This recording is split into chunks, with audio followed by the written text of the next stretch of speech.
They were supposed to be their golden years, a time to relax and spoil the grandchildren. But today, approximately 4 million grandparents face a new reality. They are raising their children's children. On this street alone, there's about 10 of us. And I think that that's a phenomenon. This is not an epidemic any longer, the fact that grandparents are raising their grandchildren. It is definitely a movement. It's reached endemic proportions. Yeah. In fact, these grandparents are often ineligible for the same services or financial assistance as foster parents. And they are nearly twice as likely to face clinical depression. I'm tired of raising kids. It's like I've been raising them for 41 years. That's a long time. And I'm 58. So I mean, how much time have I had to myself? None. The other grandparents come to visit, and they can bring gifts, and they can play with these children, and they can take them to Disneyland or whatever. But I have to reprimand them. I'm mom. And they don't want to be mom, they want to be grandma. But no matter how great the sacrifice, how difficult the challenge, it's tougher still to keep a grandparent's love down. I love my kids, and these girls are just as much my kids as if I bore them. Hallelujah, hallelujah. It's gonna get better. It's gonna get better.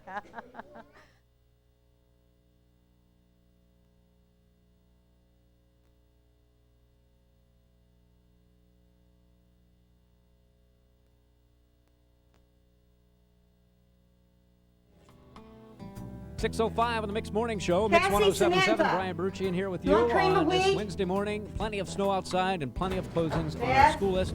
We're going to run down the complete list. Actually, no delays. Take a glimpse into Kay Davis's morning, and you'll notice nothing remarkable, nothing out of the ordinary, except for an extraordinary set of circumstances. Now, okay, get dressed.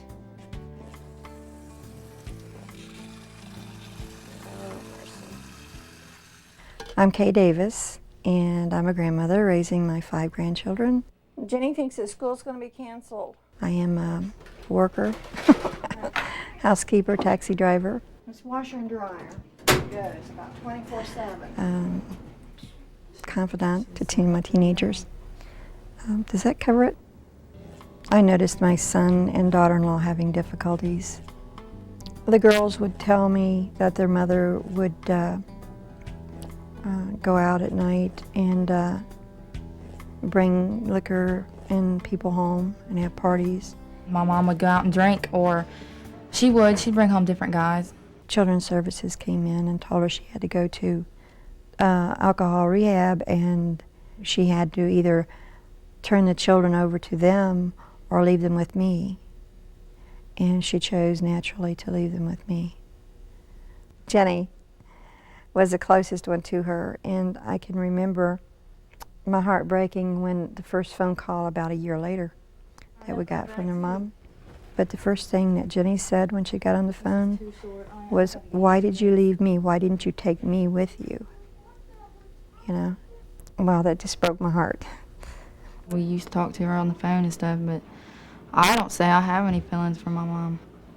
I don't. She's the one, even today, that has problems dealing with it. I'll tell the girls, you know, you can be angry with your mom. You can be very angry, but you can't hate her. You have to love her. She's your mother. Often because these children are coming from backgrounds where there are drugs or alcohol or whatever, many of them have difficulties such as attention deficit disorders and other behavioral problems, and so they're not easy to manage children. Cassie's coat. Cassie doesn't remember her mother all that much as far as, you know, she remembers bad things, unfortunately. She's diagnosed as clinically depressed. Cassie is. She's on medication. Okay. Samantha is 8. All right. She's ADHD.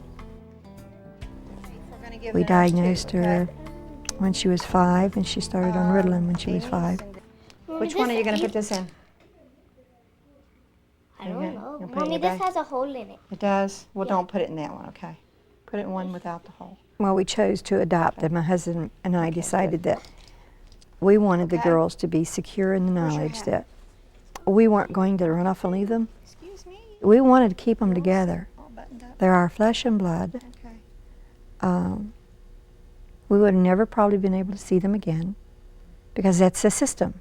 Some grandparents hope beyond all hope that their children will shape up, come back, and take their children over again.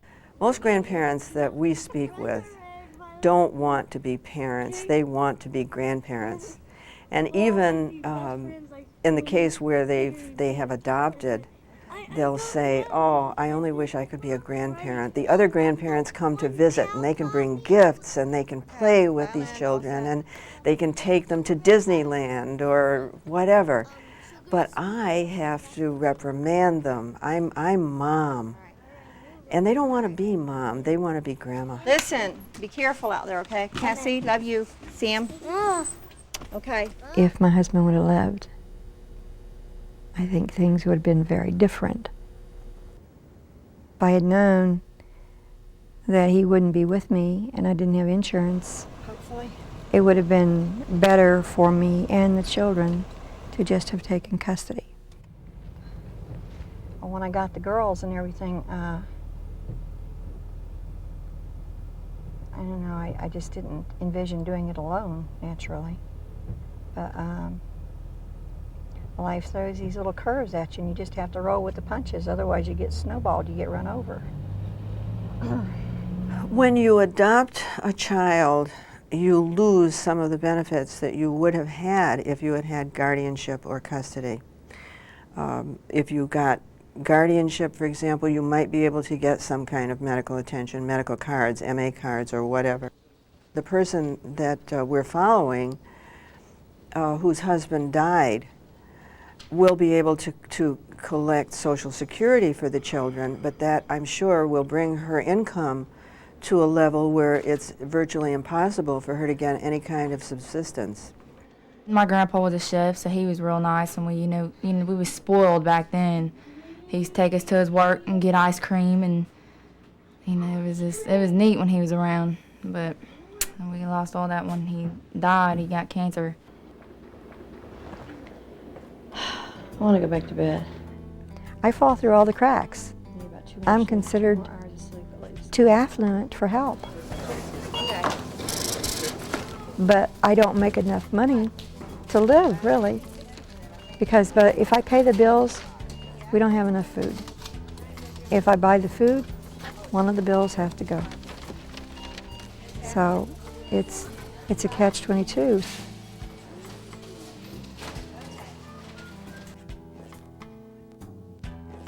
There's those silly little signs that when you get to the end of your rope, tie a knot and hang on. That's the way I feel sometimes, you know. Hey, grandparents, where are you? You know, I'm here, I need help, you know. Could talk to someone, you know. It seems like everybody's in their own little island, and there's just not that much help for us. What we're trying to do is to provide some support for Kay. She's got a lot of concerns, a lot of problems in raising these children. You want the best for your kid, no matter who you are, how old you are. And you hurt when they hurt. But no, go back and do it. I wouldn't have done anything different. I wouldn't have. It's just inherent in me, you know. I love my kids. And these girls are just as much my kids as if I bore them. Now, you don't build the cootie until you throw the... For grandparents raising their children's children, the issues are emotional and complex. How do they manage? How do they cope? When I got the kids, you know, I had nothing for them. Nothing, no clothes, no nothing. And the Quita was in Pampers. I never really thought about too much about grandchildren and grandparents raising grandchildren until I started it. And then, as you talk, next door to me, I have a grandmother that's raising her grandchild. On this street alone, there's about 10 of us. And I think that that's a phenomenon. A lot of people say, well, that's an exception on your street. I think that you would find out that it's not the exception. This phenomenon of grandparents raising grandchildren is not going to cease until certain values go back into the home. And, people may hear this and say, well, if that's the case, are you telling me that you didn't have the right values in your home? No, that's not what I'm telling you. I have 5 children, and the choices that you make dictate the life that you lead. And because my younger daughter chose to go this direction, it's not my fault. And I refuse to feel guilty about it. You know what I'm saying? I think that as I started talking with different grandparents in the community, people were saying to me, have you talked to LaFrancine yet? And so I called her. With the grandparent initiative in Dayton that Barbara Fuller heads, she'll seek you out.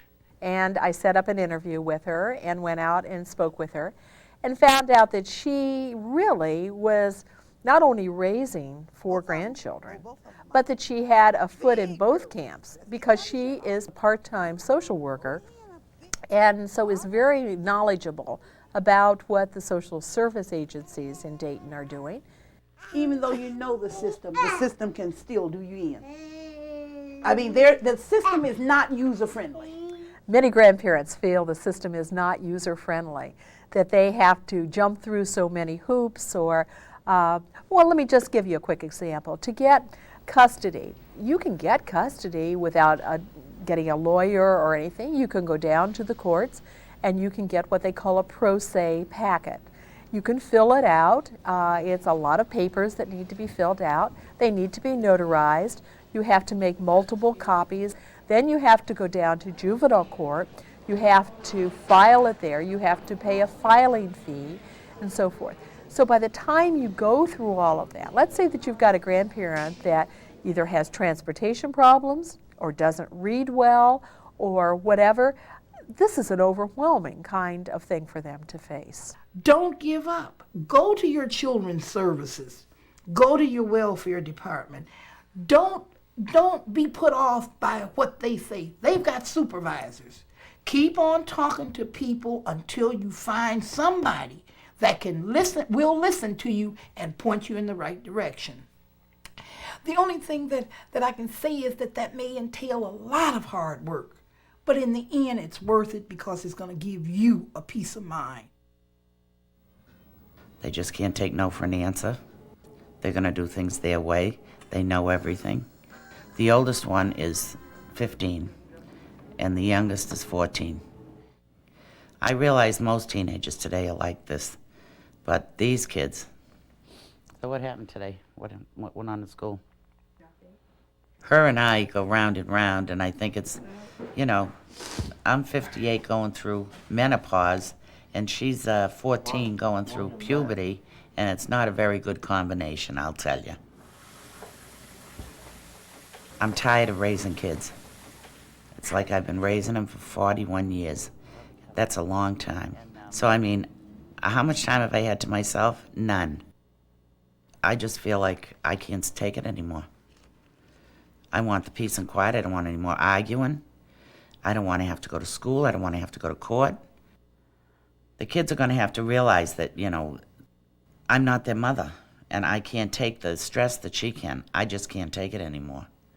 I want to be their grandmother for a change, instead of yelling at them and setting limits and things like that, If I got to the end of my rope and I could not take any more of it, these kids would go to DSS.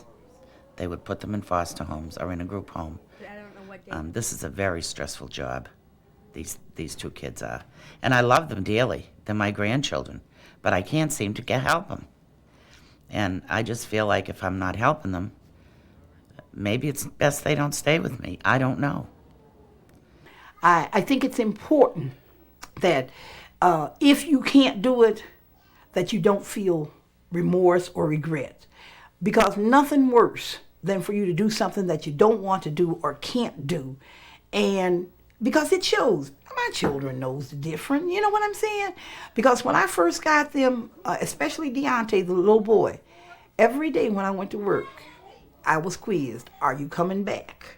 Are you sure you're coming back? What time are you coming back?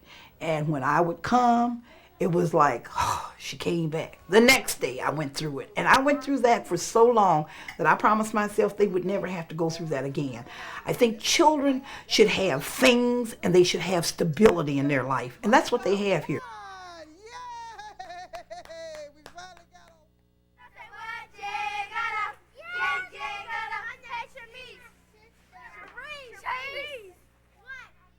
Well, my name is Sally Cheers, and I live at 214 Harvard Street, in apartment 2C, and I'm raising 2 of my grandkids. I got my oldest son named John. Sally Cheers is one of 31 grandparents and 49 grandchildren living at Grand Family's House, a pioneering intergenerational housing development in Boston, Massachusetts. For Sally's neighbor, 60-year-old Mamie Gales, Grand Family's House represents more than a model solution. It means a new way of life for her and her 5 grandchildren. Oh, it's much better here. Much, much better here. I love it here. To me, it's the best thing ever happened to me. It's something I always wanted. Fruit Loops. Okay. Everybody agree with that? You don't even know what the first one is. Yeah. Start. No, not both. These. Well, one of the things that we do is a housing counseling program for elders. And our housing counseling staff started noticing about 6 years ago that a lot of the elderly people that they were helping to find housing, in fact, had young children living with them full time. They might have a apartment that they could afford when it was just them, but when you have 3 more kids, you have 3 more expenses, and you just can't afford it anymore. I mean, my apartment was pretty good, but with so many drug people around in the building, it's kind of rough, especially raising kids. I'm glad they built this Grand Family House because so many people need it, really do. I mean, we've had grandparents who burst into tears when they heard that they were going to come in, or they just got so excited they couldn't stop talking. I mean, I was really happy. The kids started screaming, like, we're going to get our own room. You know, they was really, really happy. We have a total of 27 apartments. We also have 4,000 square feet of program space. The YWCA is operating programs, a preschool, and after school. We've had educational workshops. The one today was a self-esteem workshop. Raising children, how about that? Discipline or anything like that? Discipline really doesn't change, really. Doesn't change? What you begin with, you usually wind up with it. Sit in your chair. Now, sit down. One of the grandparents says, sure we're angry, you know, sure we get upset, sure we, you know, worry that we should have done something different. But that's what we think about when we have time. Most of the time, we're just too busy and too tired. And I think that's probably typical of, you know, of their reaction is you just, you know, you play the hand that was dealt you. I think that the concept of the Grand Family's House is wonderful. It's sort of like a one-stop shop, and so that everything that grandparents need should be right there to accommodate them, to assist them, to make the quality of life a little bit easier and a little bit better for grandparents. It's a part of the solution. From Roots to Wings came about because I got really frustrated when I began to sit down and see the problems that other grandparents were going through with care and custody issues of their grandchildren. What about the grandmother that's in the Coldwater Flat right now that doesn't even know whether or not she's going to have food to take her through this snowstorm tomorrow? These are the kind of families that From Roots to Wings embraces, because we're saying, well, okay, you're not in a Grand Family's House, which is part of a solution, but we can offer you, come on over here for now. We can get you through today. Dear God, we thank you for this day. We thank you that we can come together once again and try to get along today. Our mission is to develop and maintain relationships in intergenerational families to support and enhance family functioning and child development. Hallelujah, we're going to see the King. You'll see that this is the basis for the connection on this Friday night, because this is when the family comes together. You'll see grandparents that want to give each other a lot of support. We eat, we talk, we laugh, we joke. We have some volunteers that come in and may play some games with the kids. You're going to see a family unit at work with the good, the bad, and the ugly. I think it's really important for people to recognize what a vein of strength that we have running through the community, how the flip side of drugs and violence are these incredibly strong, really morally well-directed, mostly elderly women who are quietly creating this safety net, taking in these kids, raising them, seeing that they get what they need. It's really important for us always to remember that really positive message that comes through here. 'Cause he doesn't have a right to be on higher ground. You're just singing so loud today.